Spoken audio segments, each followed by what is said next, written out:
I would just like to mention that we could never do this without the support of all these volunteers that we have.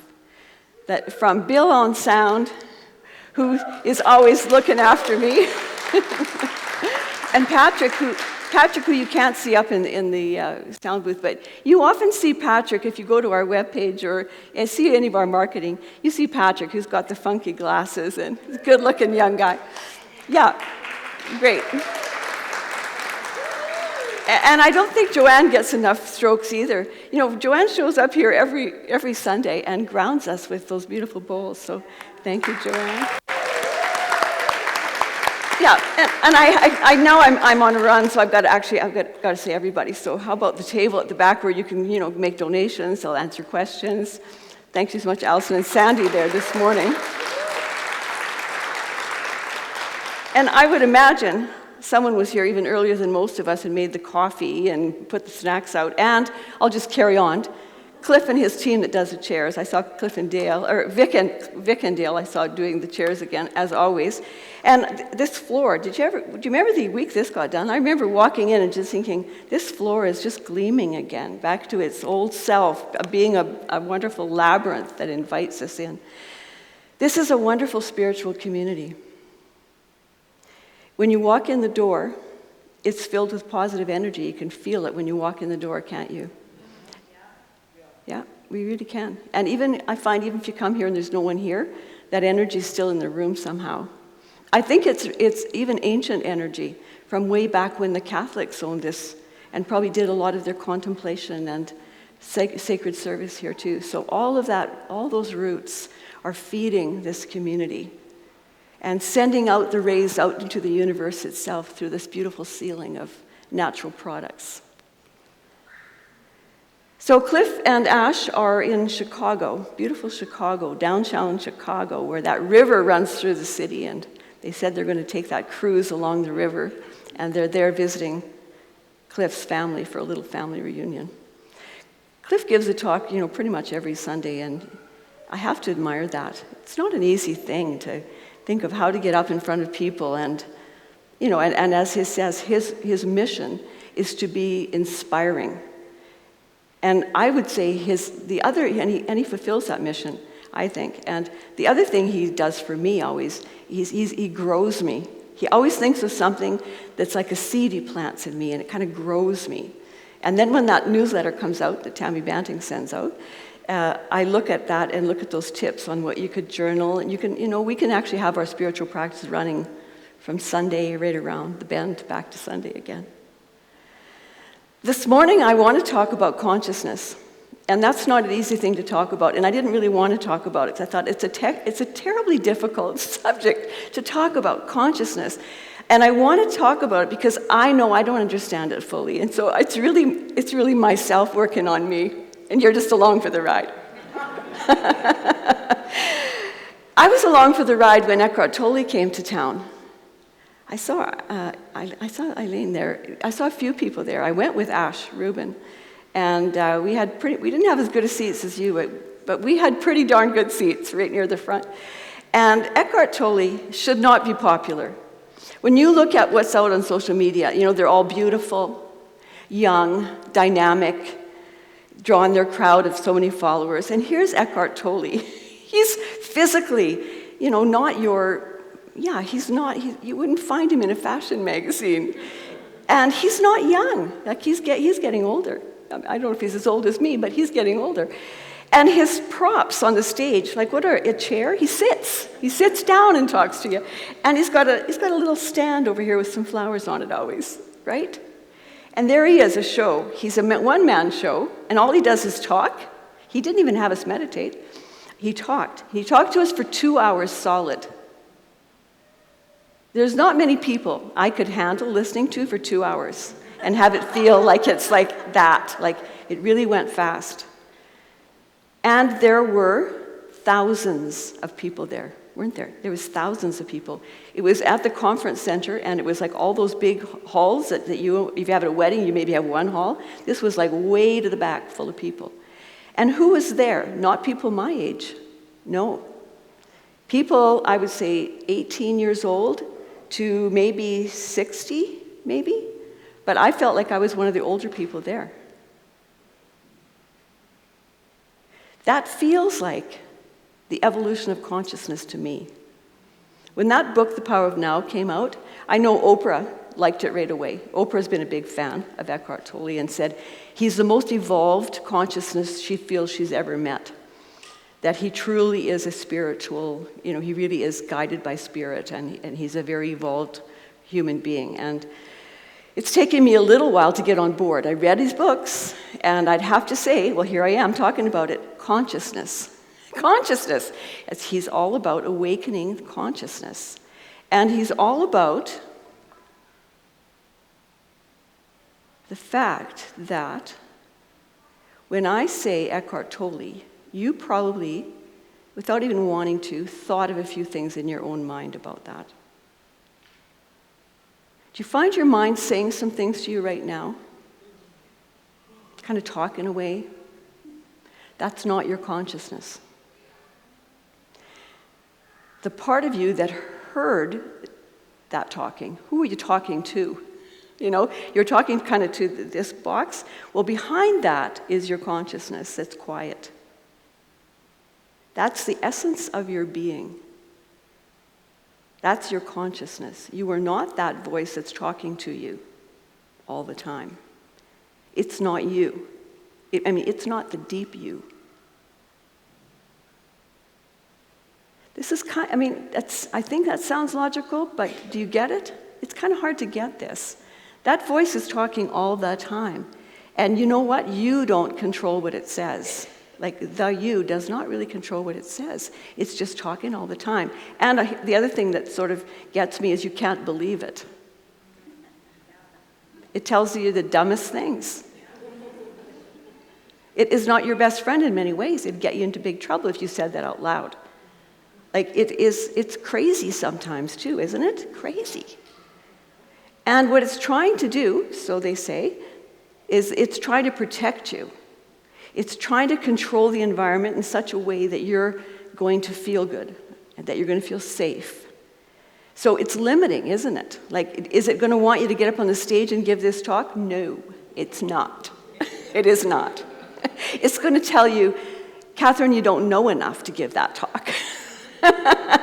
And those people sitting in the chairs are going to think, well, I'm not even going to say it because I don't want to plant that seed in your little head. You're not going to think that of me, are you? You're going to say, that girl's brave to be doing that talk that she doesn't know much about. Yes.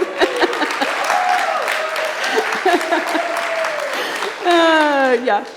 Well, I think we're here to play. Someone said, I can't remember which, one of these spiritual gurus talked about the fact, why did the divine intelligence, whatever that is, that great intelligence that created all of life, the galaxies, the planets, the space between, the DNA, why was it all created? And this is what the ancient ones said way back thousands of years ago. It was created on a whim. On a whim. Playfully, on a whim. Just to see what happened. And then it dropped itself right into its creation to experience it. And it dropped itself into you and me as consciousness too, to observe life like a play. And when we leave our body, we'll just go back into that vast eternal consciousness, having visited here. And so how seriously should we take this? Today, considering what's happening in the United States, I felt like I fell into that rough ocean of taking it quite seriously. And then I thought, well, I'm giving this talk about my consciousness, and so can I back up and just be the observer of this great stage of life where this chaos and craziness is going on, and where our higher self, and I know I'll say ours because it's true, I'm sure, our higher self knows that this is not going to serve us. All this chaos and craziness is not going to evolve humanity, is it? Well, Eckhart Tolle says, yes, it is. He says, yes, it is. It says we actually, and I don't know about this particular incident that I'm talking about, but he's saying that the reason that we have all these challenges and all the things that go on in our life, no matter how perfectly we try to behave, something comes up always that kind of puts us on our heels and upsets us and is not what we wanted, it doesn't feel right, well, that gets us to work on evolving our consciousness. We then have to work on that. We have to work on ourselves as how we're responding to that. We have to say, well, if I play with fire when fire's going on, we're all going to get burned. If I hit you and you hit me, we're both going to be wounded. If I declare war on your nation, you're going to declare back war. It's not going to serve us. We know that, don't we? We know that. And yet, we still fall into, we can't seem to separate our consciousness, that wiser self back here, from the stage of life. We get really embroiled in what's going on in front of us. And it becomes reality. Eckhart Tolle said, the thing is, in our personal lives, when our kids are worrying us, we get into a book on parenting and we talk to our friends and we try to become a better parent if we're wise. We don't try to shove our kid down. I did that too, but no, we're supposed to become a better parent. If you want the people in your life to actually really care, you want to help them, you want to give them your spirituality, you want to teach them what you know because you've got this wisdom you just can't help but share, he's saying, no, put the mirror back on yourself, keep growing. Because you will grow to such a place where they just see it. Yeah. I'm not telling you I live this perfectly, just in case you're thinking I do. But this is the journey we're on, is a spiritual community. We're on this together. I know that because you're in that chair.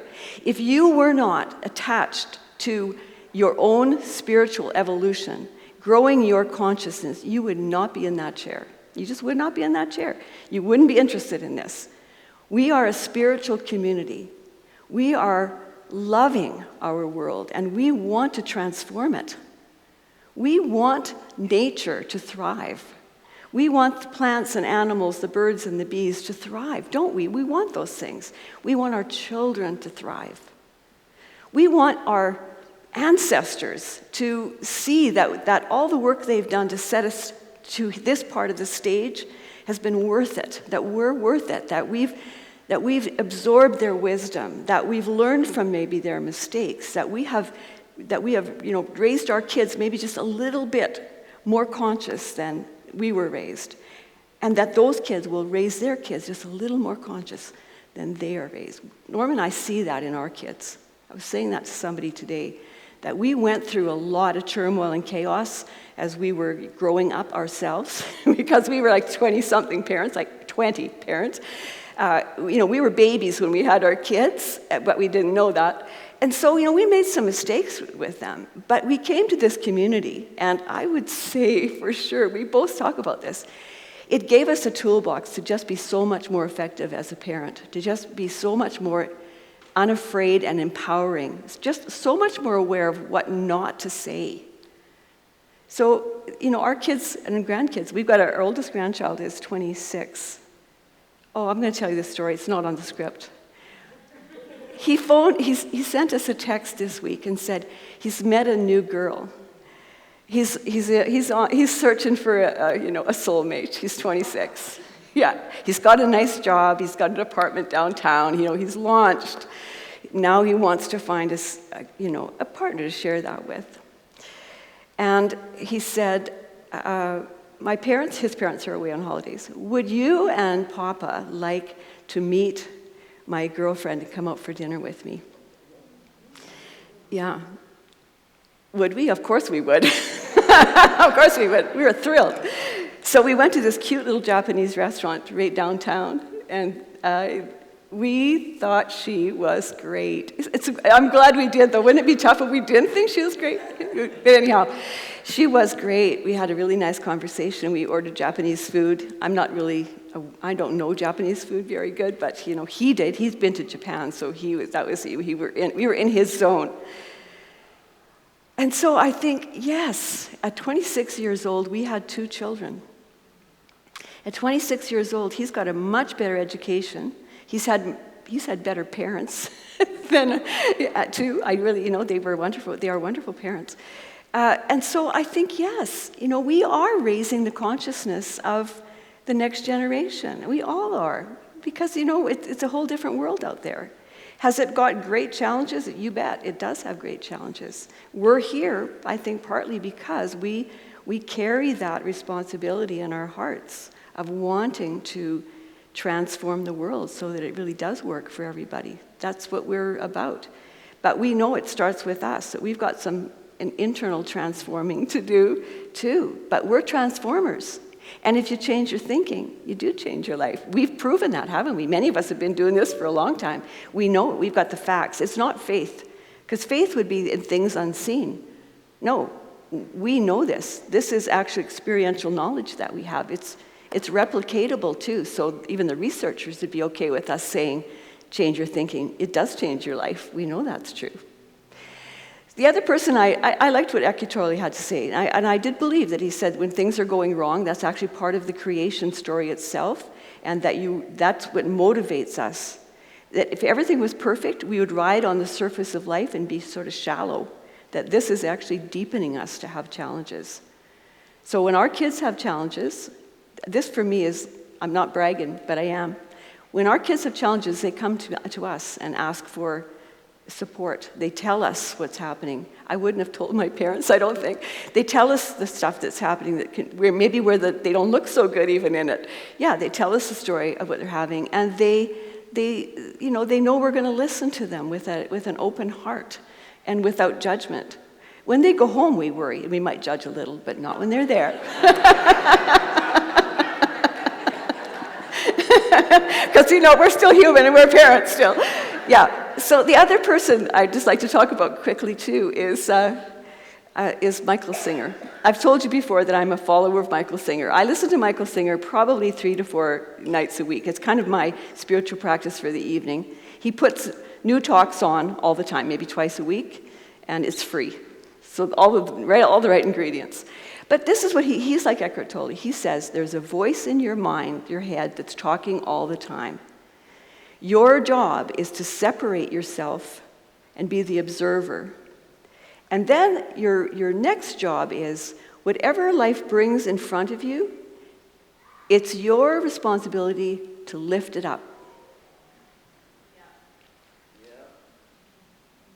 Whatever life's bringing, you don't like it, you don't get caught in the weeds. Don't go under the water. Stay above it, look at it.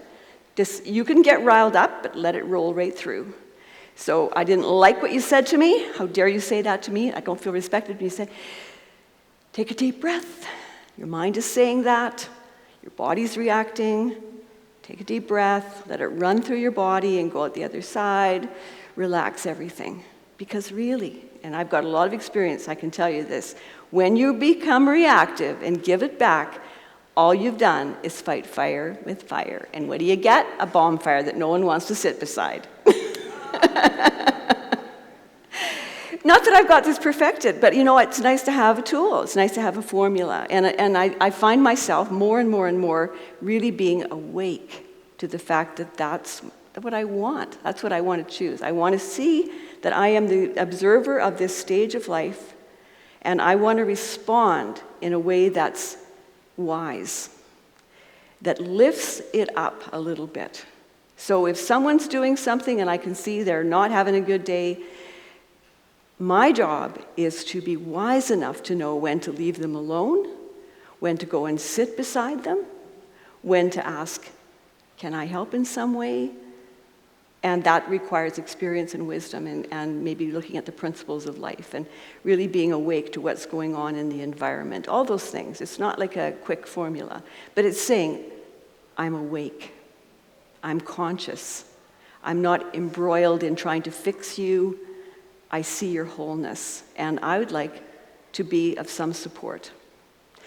We went to a funeral of my cousin. My cousin's son is in his 30s, and he died suddenly. And I had a really close relationship with my cousin, but not as an adult raising our kids. He lived in a different province, and they've moved back into our province, and his son died. And I won't tell you that story, but his son died in his 30s, and the family, of course, gathered.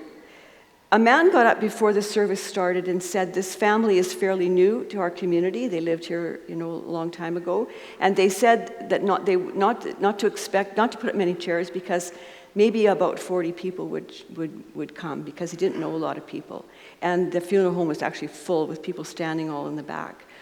And he said, it's so wonderful. It'll be so wonderful for them to walk in here and see all of you and feel your support for them. And sure enough, when they walked in, we all stood up and we felt, just felt this great support and love for them. And the service was very personal. The PowerPoint of the child growing up was just so heart-rendering.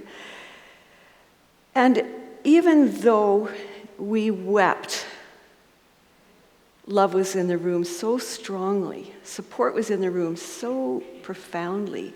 The energy was so sweet. I mean, in that way that bittersweet. I know there's a fancy word for that Brene Brown uses, but that's what it was. And when we talked to them afterwards, it just felt so intimate and close. And it felt like grief was being processed in a healthy way. Crossed through my email or something I belonged to, a whole little thing about grief. And it just was so perfect for what I had just experienced. And it was that when we experience grief, whether that's grief, that's disappointment, something just didn't go our way, or we've actually lost someone really dear to us, grief. There's lots of ways that grief can be experienced. But when we have grief, sometimes we want to go away and isolate ourselves and kind of suffer alone. But the healthy way and the essential way for humanity to survive and thrive is that we do our grieving together and we do it out loud. And that's the way that we have empathy for each other. So when something happens to me and I am brave enough and vulnerable enough to tell you about it, and your heart opens to me, and you can identify that you can feel it too, and you have compassion for me, that makes us feel that we're really a community, we're really one. So in this community, we've gone through some rough water together, and we've sat in circles and we have shared our reality. And it's always surprising how our reality is very different. We can go through the same experience, but our story is really quite different. But that's the way grief is too, that, it's everybody, and we're all in a different place in our grief.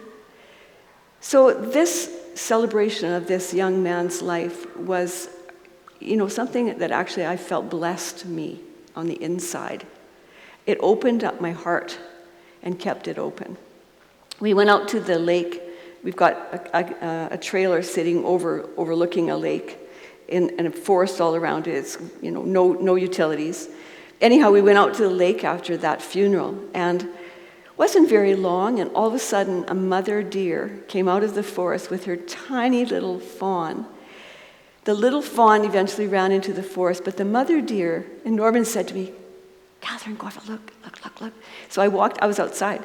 I stood there. The deer was maybe to the back row, maybe not even that, and it just stood there and looked at me, and I looked at it, and we just looked at each other and looked at each other and looked at each other. And finally I sort of talked and said, I needed you today.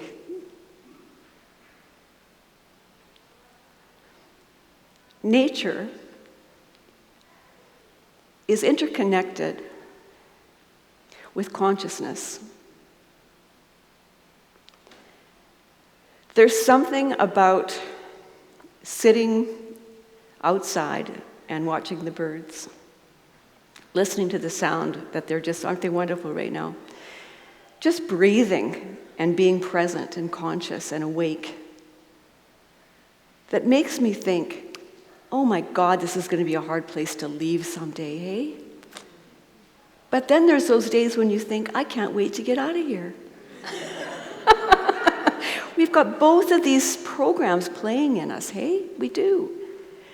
But that higher consciousness that says, this beautiful planet, this great cosmos of stars, all these galaxies, all of this spinning around this star that we do, it's really a wonderful life, even though there are so many little tragedies, so many fearful moments, so many times when we think we might want to exit the stage.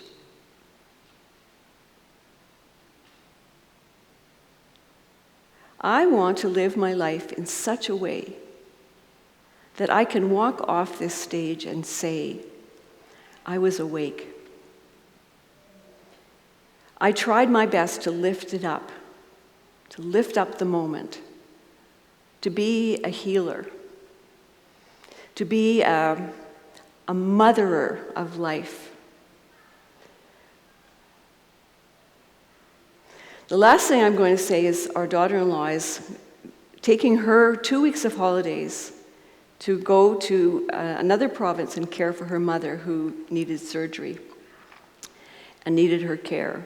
And it's hard on a family when you are planning a holiday and you decide to do something different, where one member goes and does something quite different. And so I know this has been hard on her. And she sent me a note about saying, she was struggling and she was tired and she'd been, she got out of the hospital the day that our daughter-in-law arrived.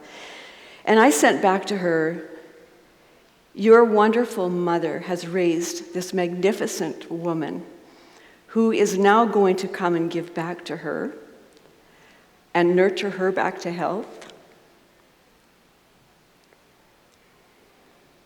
and has the consciousness and the love to do that. We all need to be seen and understood and validated. And I think that's one other way we can raise each other up, to say, I see you, I feel you, I understand you, or I want to understand you. I am here for you. We are a spiritual community.